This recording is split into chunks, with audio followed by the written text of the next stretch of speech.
Tatagdarin ko pa rin to kahit walang kwenta tong kaaway. Pasensya na pero naiwan ko yata yung konsensya ko sa bahay. At malamang marami magagalit sa battle na to, hindi na sa akin bago yun. Hindi ako natatakot na punta sa impyerno. Galing na ako doon!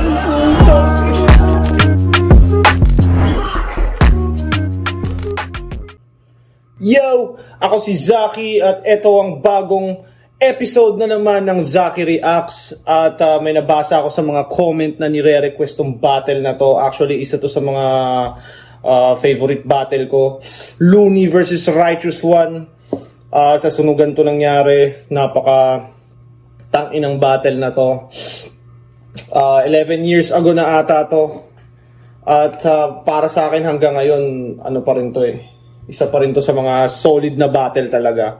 Kaya bago pa ako magsalita ng tuloy-tuloy, simulan na natin yung battle. Let's go. It's 1 minute each round. Promo battle. 1 minute. Ready? Looney. Ready? Easy. Ready na kayo? Yeah. Congrats, Righteous One. Sa wakas, sikat ka na. Narinig mo na yung binanat ko kanina, ibig sabihin makakapag-rebat ka na. Pero wala... Dahil nga galing sila sa parang ibang venue, ang kaso ang dami atang tao, tapos yun nga sabi ni Mike, di sila magkarinigan, so lumipat sila sa secret room na to. Ang kwenta tong kalaban ko kaya hindi na kailangan pang introhan. Bakit nga ba kita pinatulan? Wala lang, trip ko lang. Looney versus Righteous One sa Sunugan Studio. Pasalamat ka sa wish ko lang. Alam kong hindi ako perpekto pero wala nang epekto sa mga depekto mo ang sirkulan. Matanda ka na bata. Alam mo na dapat kung ano ang mali at tama. Pero lumabang ka pa rin kahit alam mo na mga paa mo at pasensya ko ay magkasing haba.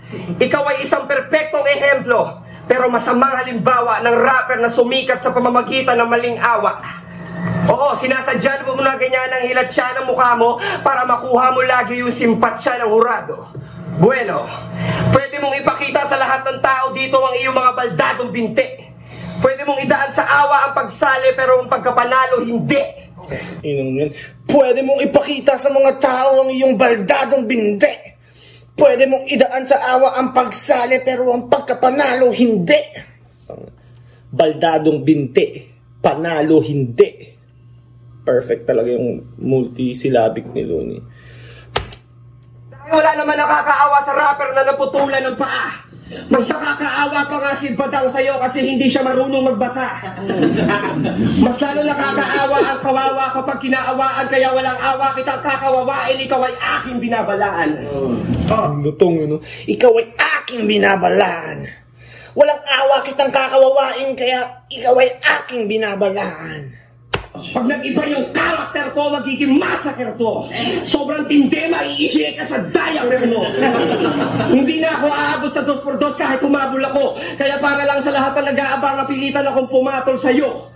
Nilakad ni Mike tong laban na to para tuparin ang panaginip mo. Para masabi mo rin sa sarili mo na kahit minsan, tumakbo ka rin sa isip ko.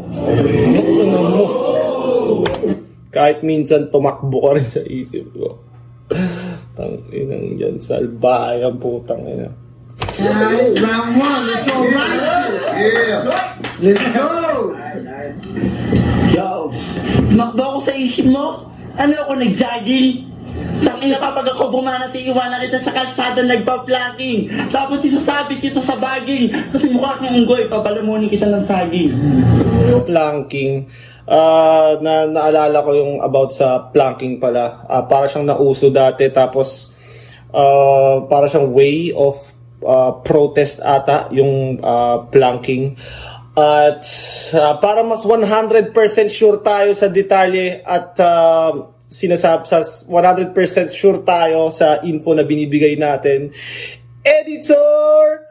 Pakita mo nga at sa kanila kung ano yung planking at saan ba nagsimula yun para mas astig yung video natin.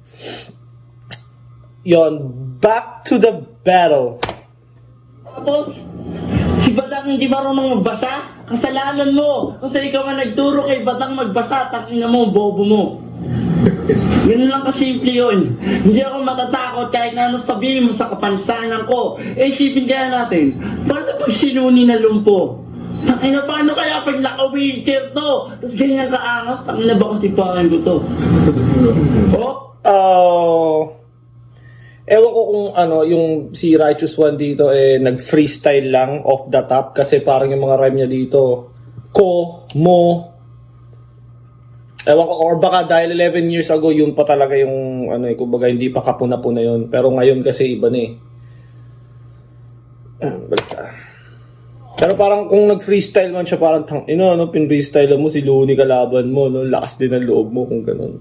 Siguro nasa yapo ka lang. May hawak ka lalata para mabigyan ng barya, para lang may ulam kayo noodles ng nanay mo. Tangin naman, nanonood ka, ah. Hindi wish ko lang yun, Jessica Soho, Bobo. Tapos eyewitness. Oo. Jessica Soho nga, yung lumabas si Righteous One sa Jessica Soho. Editor, baka pwede ka magpakita ng mga clip dyan na nandun nga si Righteous One sa Jessica Soho. Ewan ko, in-interview siya dahil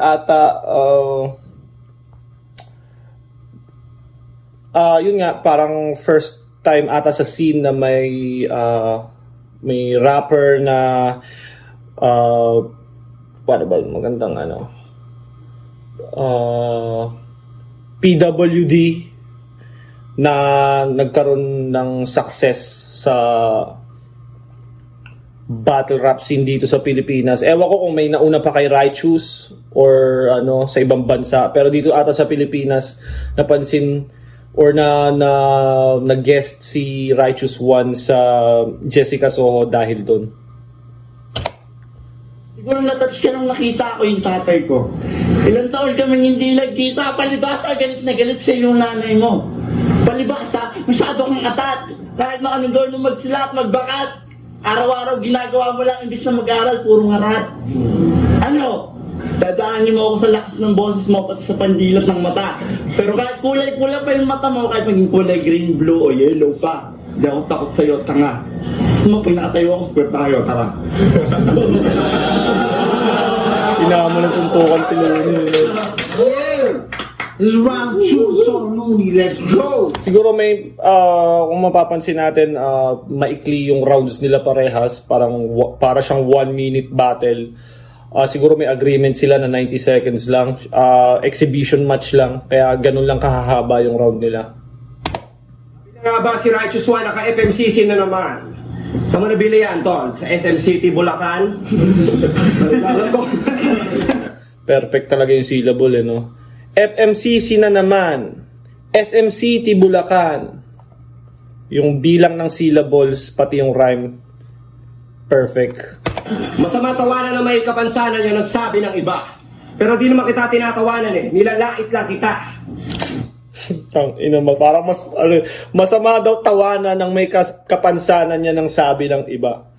Pero di naman kita tinatawanan nilalait lang kita. Putang mas masama nga yung ginagawa niya, nilalait yung may kapansanan, putang Parang mas okay pang pagtawanan yung may kapansanan kaysa laitin mo Or parehas lang naman may damage yun, pero parang masalba yung panlalait ng may kapansanan Saan tayo kanina ka pa, naihisa ka ba? Malungkot siya araw-araw dahil sa maikli niyang paa. Malungkot siya araw-araw dahil sa maikli niyang paa. Kung ako, tangina, maikli yung paa ako, malulungkot talaga ako araw-araw, putangina. Ka na lang may mga kaibigan ka pa o kaya magpakamatay ka para next life mo caterpillar ka na.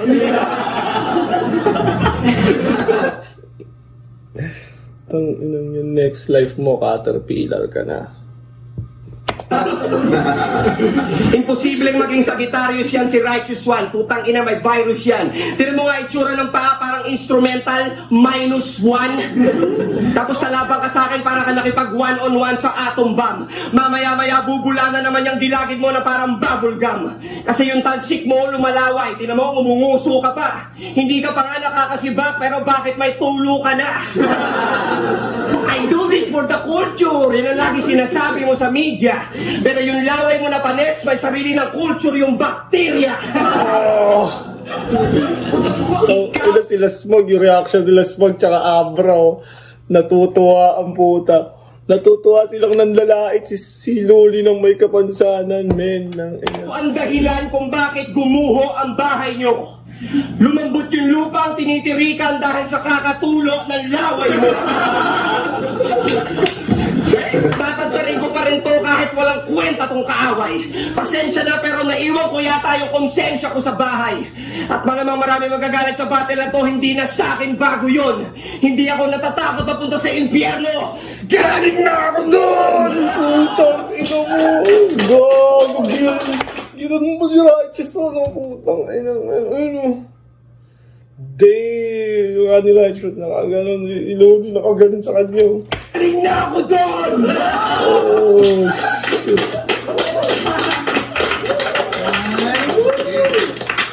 Tang ina si Ron, tawa ng tawa sa likod, no? Di niya alam.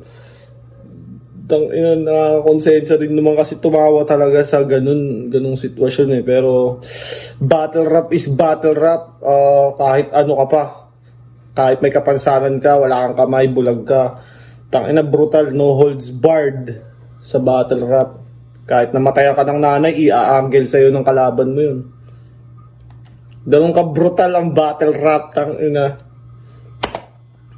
It's so righteous, let's go! No, touch him, no touch him. Sorry, man. Ina yung mukha, don't touch him. Parang naawa na rin si Mike eh. Righteous, let's go! No, touch him, no touch him. Sorry, man. You can touch me right now. Galing yan ang impyerno, hindot ka. Kamusta mo kay Satanas? Friends kami sa Facebook. Kamusta mo kay Satanas? Alam mo, Luni, mapagpakumbaba akong tao, bihira akong mag-angas. Pero dumating na rin sa wakas, ang oras at panahon na hinihintay ko. Matagal ko nang inabangan to, na isang sa masagbang pagbumukha mo na hindi lang ikaw ang naghihirot sa industriya ito. Isang malaking patunay na kung ano man yung narating ng dalawang paa mo, di ka naman nakayang abutin din ng dalawang upuan, di gulong ko. Pero alam pa naman eh, mas papatulan mo si Disaster. Pero, Mr. Universal, hip-hop is universal. There's no limit to my rap skills, nevertheless you can call me eternal. Itong gusto ko kay Righteous One, isa rin siya, pag nag-i-English siya, yung pronunciation niya tama. Mr. Universal, hip-hop is universal. Tama ba? Universal. There's no... Pero, Mr. Universal, hip-hop is universal. Kung ibang rapper mag-i-English yan, Mr. Universal, hip-hop is universal. There's no limit to my rap skills, nevertheless you can call me eternal. My flow is infernal. Universal, internal. Maybe fraternal in one end, but the difference between you and me is I can fucking kill you anytime with no fucking rehearsal. Sa mga nagtatanong kung bakit nag-English ako, gusto ko lang ipakita sa'yo na kung nag-English ako, paano pa kaya akong dudurugin kaya? At kung dito pa lang sa round na to na pinrestyle ko lang, paano pa kaya pag sinulat ko pa? Sabi na ka? Martida, wala pa tong baon. Pero bakit ang patumbahin harap-harapan? Kahit na sino ka pa, alam ko may pangalan ka na, baguhan pa lang ako, pinakikinggan na kita. Aminado ko doon, idol. Pwede ba picture? Siluni ka, di ba? Yung haring ng tugma na biglang nadapa sa 2x2 yung natalo ng SS, yung halimo sa freestyle. Halimo sa freestyle? What? Kwento mo sa gulong. Kwento mo sa gulong. Huwag na ako lukohin mo, tol. Iba na lang. Kinakalaman ka na. Gusto mo sa Araneta Coliseum, sa Battle Royale, sumali ka pa, tatalunin kita. Ba't sino ka ba? Puntang ina ka. Basura ka lang. Umuwi ka na. Tangina, ang lakas ng loob ni Righteous One mag-freestyle na kalaban niya si Looney, no? Props sa kanya sa ginawa niya na yun. Medyo maliit yung chances mo talaga. Siyempre, Looney yan eh. Tapos freestyle mo lang siya nilabanan. Pero siguro may mga pre-med naman siya dito. This is the third last round, Sean Looney, let's go! Umuwi na daw ako. Halatang gusto mag-artista ni Tukmol. Siguro nung bata kayo, pag naglalaro kayo ng batang ekspustahan, ikaw lagi si Control. Doon, di ko alam yun. Batang X at si Control. At dahil hindi ko alam yun, alam nyo na, Editor!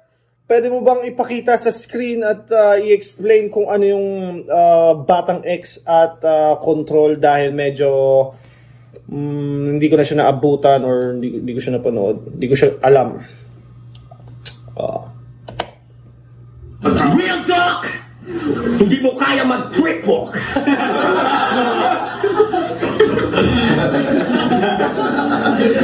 Galit ka kay Jessica Soho, di ba? Umamin ka. Hindi. Kasi pilay ka lang pero parang... Yun yung mali ni Righteous One doon. Parang sumasagot siya eh. Parang minsan napansin ko, ako, sa mga battle ko, pag sumasabat ako, nagkakaroon ng opportunity yung kalaban, kumbaga basagin ako. Parang kay K-Ram, parang ewan ko kung ano sinabi ni K-Ram. Tapos, parang sinagot ko si K-Ram. Parang, during rounds niya to parang sumabat ako ng konti na pabulong. Tapos, binasag ako ni K-Ram ng parang gumanon si K-Ram. Lagago ka! Parang gumanon si K-Ram. So yung maikling pagsabat ko na yun, nagkaroon siya ng opportunity para basagin ako. Nakakuha pa ng reaction yun sa crowd. So, at ilang beses na rin nangyari sa mga battle ko na sumabat yung kalaban at dahil sa pagsabat nila, na puntusan ko sila. Kagaya nung Zaki versus Mastafit. Round ko, nagre-rebat ako, tapos sumabat si Mastafit ng mind games daw. Tapos sabi ko, Brad, may utak ka ba? Nagsulat ako ng maigi, tapos yung banat sa akin, everlasting at interesting. Goals, pre. Tawag doon, mind games.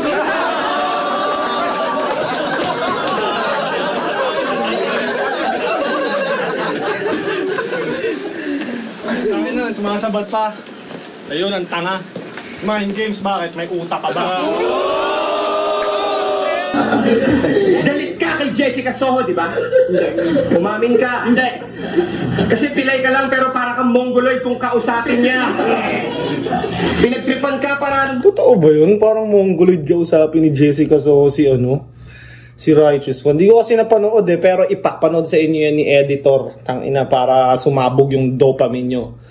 Editor, pakita mo nga yung interview ni Righteous One kay Jessica. So, tingnan natin kung parang mongoloid o usapin, gago, salbahe si Louie. Pero malasa ang programa, parang champurado.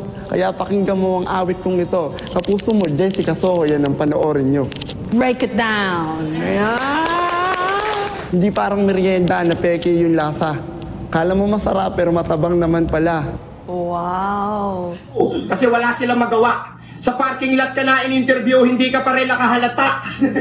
Huwag ka na lang kaya mag-rap at lola mo, pinapatigil ka na. Total, paupo-upo at pa-English ka na lang. Dapat na call center ka na lang, baka sakali maging TL ka pa. Ano mo sa kanya? Kwento ko? Sige, kaso ayabang mo na. Kasi nagkaroon ka na ng panulak.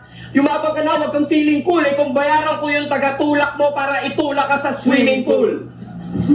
Tangina to, hinuhulaan mo yung... Pangit nung gano'n ni Righteous One yung pagsabat. Pero siguro, kaya siya sumasabat ng gano'n, medyo naapi siya eh. Medyo ginanon din siya ni Looney eh. Nawakan siya ng gano'n. Siguro dahil doon, kaya parang sabat na siya ng sabat na feeling niya siguro masyado na siyang disrespected. Kaya, tangina, sasabat na lang ako. Baka gusto mo, hindi mo napakinggan ang pasasalamat mo. Kasi alam mo naman, kung bakit nagkaganito si Righteous One. Ganito lagi eksena sa bahay nyo. Minumulesyo ka ng tatay mo pag merong regla yung nanay mo. Ano, masakit? Masakit? Hindi. Talagang ganyan! Guys, pagsabat niyang ganun, lalo siyang nagbumukhang kawawa eh. Lalong yung parang, dahil sa pagsabat niya, parang lalong, yung pananalbaay ni Looney sa kanya, parang lalong nagiging tama lang, alam mo yun. Tama lang yung ginagawa ni Looney kasi sumasabat eh. Parang alam mo yun. Looney! Sakit? Hindi. Talagang ganyan! Ako si Looney! Talaga na malalim kung mambaungan. Kaya di nakakataka kung ba't marami naghahamon.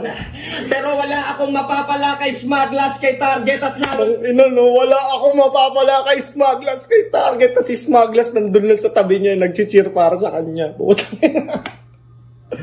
maraming naghahamon. Pero wala akong mapapala kay Smaglas, kay Target.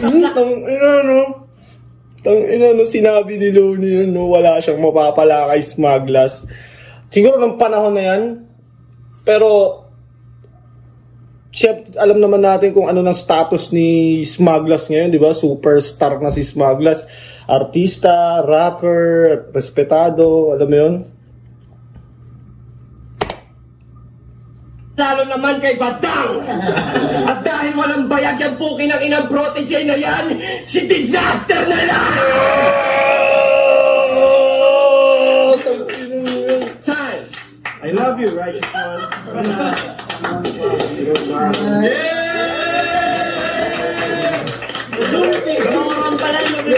He's too human being. My blessing. Yo, I went first. Yeah, it's third round.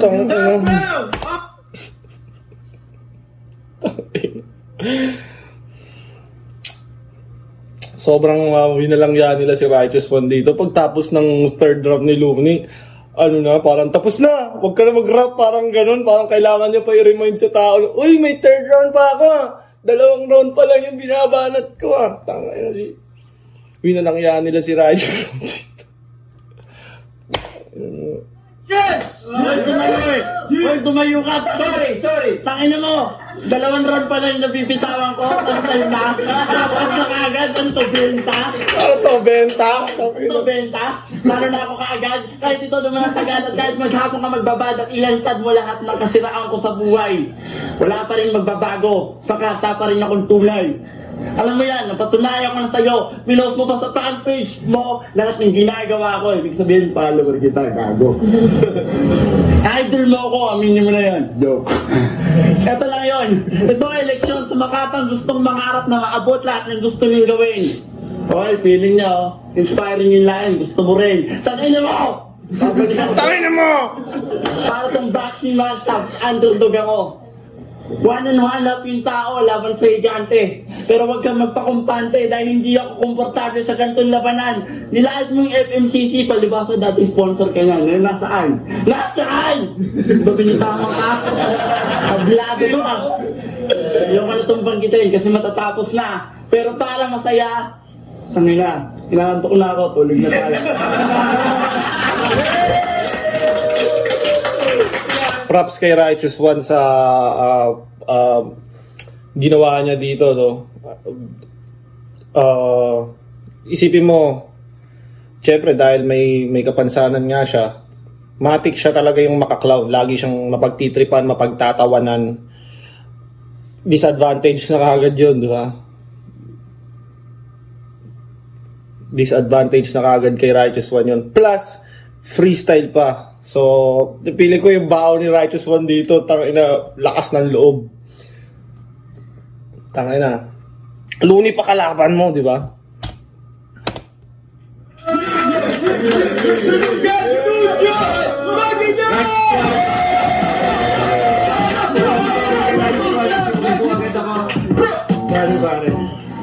Mag-ingay! Nang sinalbay, tapos nag-sorry.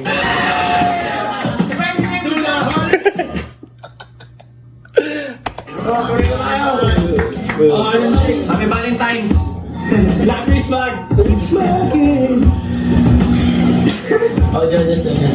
Wala. Hindi na kailangan i-judge yung ganung battle. Classic tong battle na to. Sobrang salbahe ni Looney. At props kay Righteous One. Tangina, matibay. Alam mo yun, kailangan mo talaga ng lakas ng loob para sumalo ng mga ganung insults. Masakit yung mga sinasabi lagi sa kanya.